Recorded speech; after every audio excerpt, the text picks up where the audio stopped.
Film के start में हम एक स्पेसशिप को देखते हैं जो कि स्पेस में अपने 120 साल के लंबे सफर को तय कर रहा था और इस स्पेसशिप के तमाम पैसेंजर्स 90 साल बाद अपनी नींद से उठेंगे और इस स्पेसशिप का मिशन था कि वो तमाम पैसेंजर्स को अर्थ जैसे एक दूसरे प्लेनेट पे पहुंचाए और इसके लिए उसे 90 साल का लंबा सफर तय करना था। इतने लंबे सफर के दौरान इंसानों की एज न बढ़े इसलिए उन्हें स्पेशल पॉड्स में रखा गया था जो उनकी बॉडी को 120 साल तक हाइबरनेट रखने वाला था और उनकी आंख उस वक्त खुलती जब वो उस प्लेनेट पे पहुंच जाते। अब ये स्पेसशिप अपने 30 साल के सफर को पूरा कर चुका था, लेकिन उसी वक्त उस स्पेसशिप के सामने बहुत बड़े बड़े एस्ट्रॉइड्स आ गए और दोनों के दरमियान टक्कर हो जाती है। गैमा रिकैप में आज हम पैसेंजर्स फिल्म के बारे में बात करेंगे, तो फिल्म की तरफ चलते हैं, लेकिन उससे पहले एक रिमाइंडर कि लाइक, शेयर और सब्सक्राइब करना ना भूलिएगा। लेकिन ये स्पेसशिप इतनी ज्यादा एडवांस थी कि उसकी सेफ्टी शील्ड ने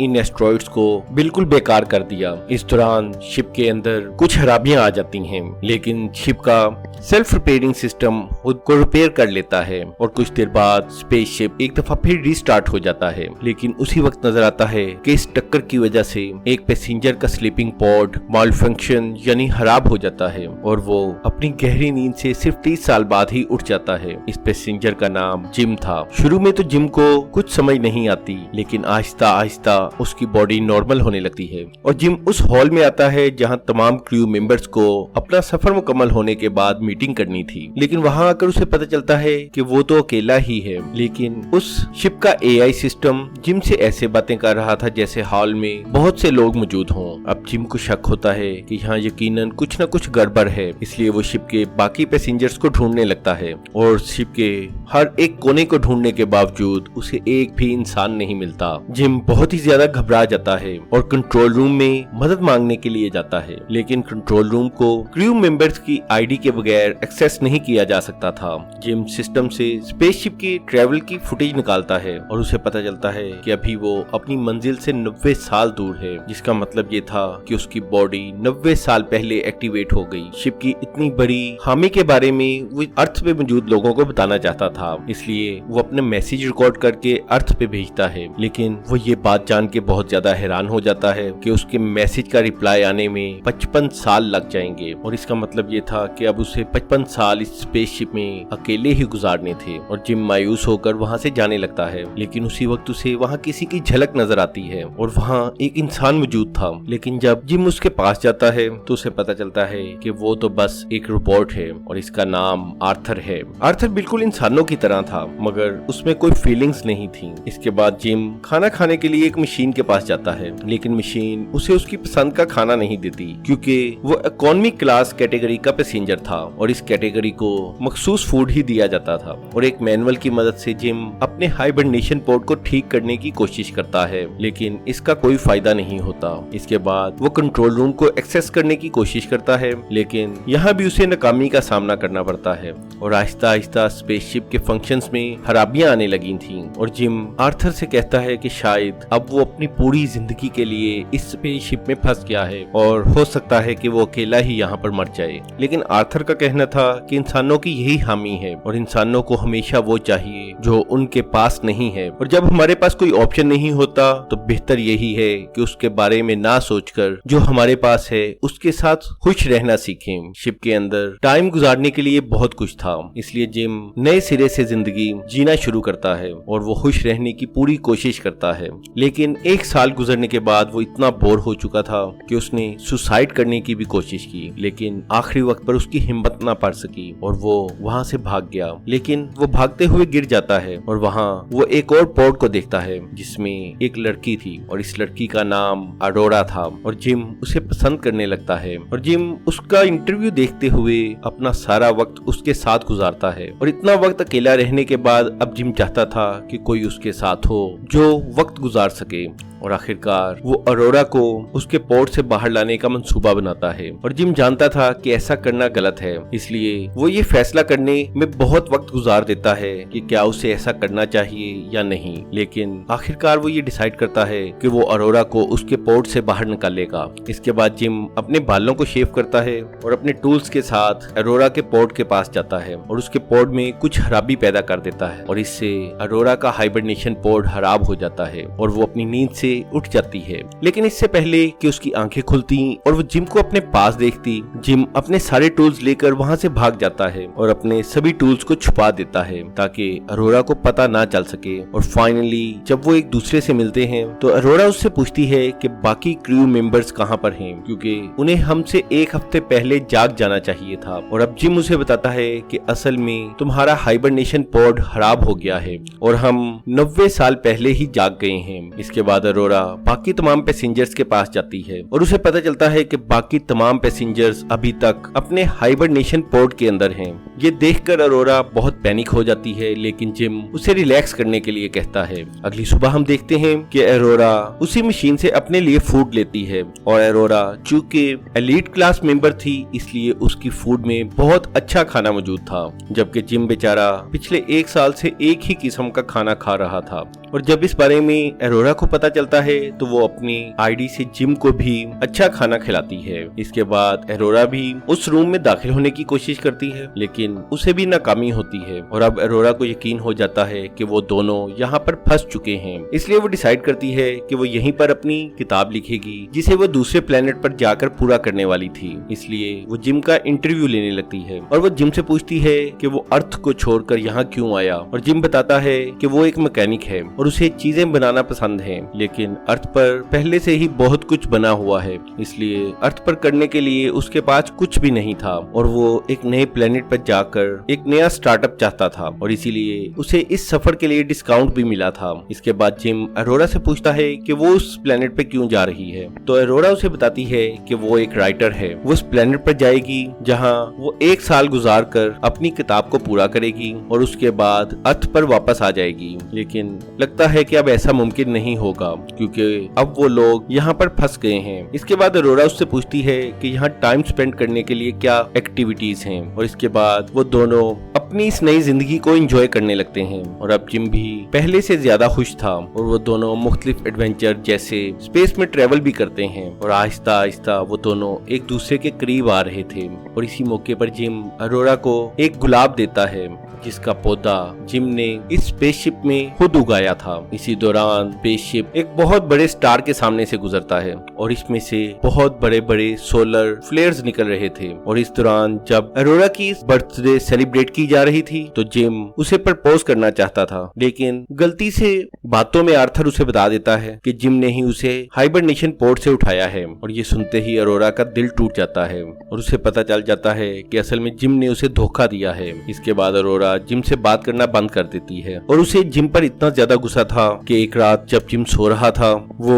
उस पर हमला कर देती है। वो जिम को जान से मारना चाहती थी, लेकिन आखिरी वक्त में वो खुद को कंट्रोल कर लेती है। नेक्स्ट मॉर्निंग जिम उससे माफी मांगता है कि उसने गलती की है, लेकिन वो बेबस हो गया था क्योंकि 1 साल तक अकेला रहने के बाद वो पागल सा हो गया था। लेकिन अरोरा उसकी एक भी नहीं सुनती और उस पर गुस्सा होने लगती है। और उस रात जब जिम अपने एक रूम में था तो वो नोटिस करता है कि स्पेसशिप में कुछ खराबी आ रही है, लेकिन कुछ देर बाद ही वो खराबी अपने आप ही ठीक हो जाती है। इसलिए जिम उसे इग्नोर कर देता है। इसके बाद नजर आता है कि जिम उस स्पेसशिप में कुछ बना रहा था और इसके बाद पता चलता है कि जिम ने वहाँ एक पौधा उगाया है। और अगले दिन जब वो लिफ्ट से नीचे आ रहा था तो लिफ्ट खराब हो जाती है, लेकिन जिम किसी तरह बाहर आ जाता है और अरोरा अपना खाना लेने के लिए मशीन के पास जाती है तो पता चलता है कि मशीन में भी कुछ खराबी आ गई है। अब दोनों को समझ नहीं आ रहा था कि ये क्या हो रहा है, लेकिन उसी वक्त उन्हें किसी की आवाज आती है और जब वो उस पौधे के पास जाते हैं तो उन्हें पता चलता है कि एक क्रू मेंबर जिसका नाम गस था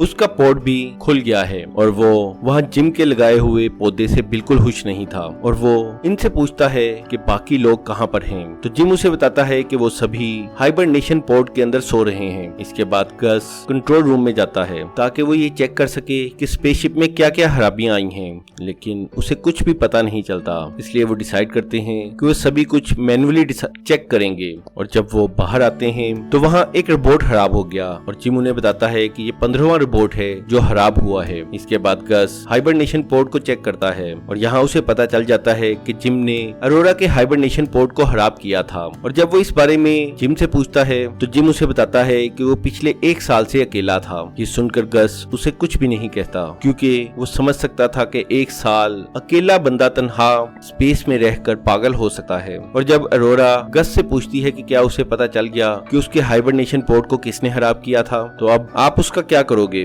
तो गस उसे समझाने की कोशिश करता है कि इसमें जिम की कोई गलती नहीं है। और यहीं गस की तबीयत खराब होने लगती है और उसके मुंह से खून निकल रहा था। और एक रात जब वो सब सो रहे थे तो अचानक स्पेसशिप की इलेक्ट्रिसिटी गायब हो गई और इस वजह से ग्रेविटी ने काम करना छोड़ दिया और वो सब हवा में उड़ने लगते हैं। और अरोरा जो एक स्विमिंग पूल के अंदर थी वो पानी के एक बड़े बबल में ट्रैप हो जाती है और अरोरा का दम घुटने लगता है। लेकिन इससे पहले कि उसकी मौत हो जाती, शिप एक दफा फिर रीस्टार्ट हो जाता है। इसके बाद वो तीनों शिप में मौजूद पिछले 2 साल का रिकॉर्ड देखते हैं और उन्हें पता चलता है कि कोई बहुत बड़ी प्रॉब्लम मौजूद है। इसलिए वो तीनों पावर सप्लाई रूम में आते हैं और वहीं गस बेहोश हो जाता है। और जब उसकी बॉडी को स्कैन किया जाता है तो उन्हें पता चलता है कि गस में 612 बीमारियां हैं और उसके टिश्यूज आहिस्ता आहिस्ता खत्म हो रहे हैं। और इसका मतलब ये था कि गस की जिंदगी का वक्त थोड़ा रह गया था और गस ये जानकर बहुत ही मायूस हो जाता है। इसके बाद गस अपनी आईडी उन दोनों को दे देता है ताकि वो कंट्रोल रूम में जा सकें। और इसके बाद वो एक दूसरे का ख्याल रखने का कहकर मर जाता है। और उसकी मौत के बाद शिप में बहुत सी खराबियां आ रही थीं। आर्थर अपने आप को खुद नुकसान पहुंचा रहा था और अरोरा उसे बंद कर देती है। इसके बाद वो दोनों मिलकर शिप के तमाम खराब पार्ट्स को रिप्लेस करने लगते हैं। इसके बाद वो दोनों पावर सप्लाई रूम के पास आते हैं। वो दोनों जो ही गेट को ओपन करते हैं तो पता चलता है कि शिप में एक सुराख हो चुका है और दोनों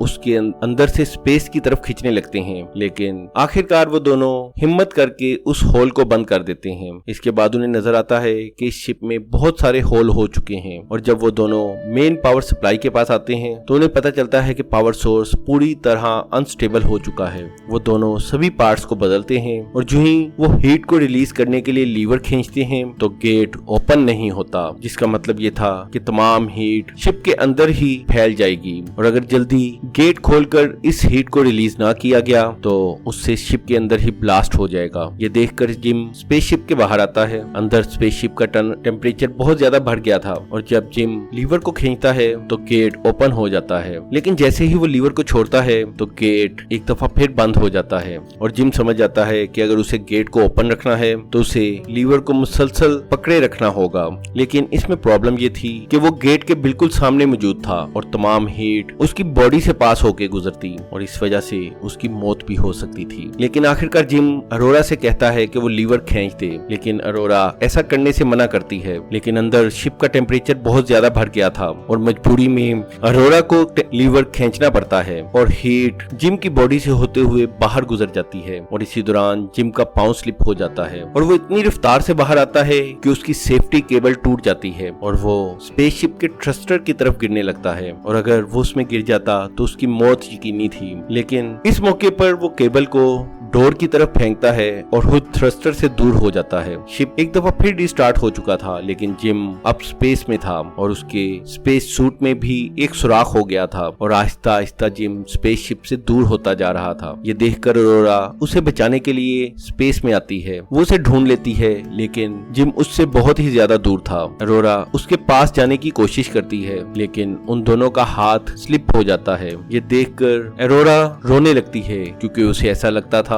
कि अब वो जिम को खो चुकी है। लेकिन उसी वक्त उसकी नजर उस केबल पर पड़ती है जो जिम के सूट के साथ अटैच थी और उस केबल की मदद से अरोरा एक दफा फिर जिम को स्पेसशिप में ले आती है और इतनी देर तक स्पेस में रहने की वजह से जिम का जिस्म ठंडा हो चुका था, इसलिए अरोरा फौरन उसे स्कैनिंग मशीन में डालती है और मशीन उसे बताती है कि जिम की मौत हो चुकी है। लेकिन अरोरा उस मशीन को कमांड देती है कि वो तमाम ऑपरेशंस एकदम कर दे और इसके साथ ही जिम का ट्रीटमेंट चालू हो जाता है। लेकिन जिम की हालत में कोई भी फर्क नहीं आता। लेकिन मिरेकली जिम की आंखें खुल जाती हैं और ये देखकर अरोरा बहुत खुश होती है। इसके बाद वो दोनों मिलकर तमाम स्पेसशिप को ठीक करते हैं और गस की बॉडी को ऑनर के साथ स्पेस में छोड़ देते हैं। इसके बाद जिम को एक और हाइबरनेशन पोड मिलता है और इसका मतलब ये था कि अब उन दोनों में से कोई एक दोबारा अपनी हाइबरनेशन नींद में जा सकता है। और यहाँ जिम अरोरा से कहता है कि वो दोबारा अपनी हाइबरनेशन में जा सकती है और जब तुम्हारी आंख खुलेगी तो तुम दूसरे प्लेनेट पे होगी। लेकिन अरोरा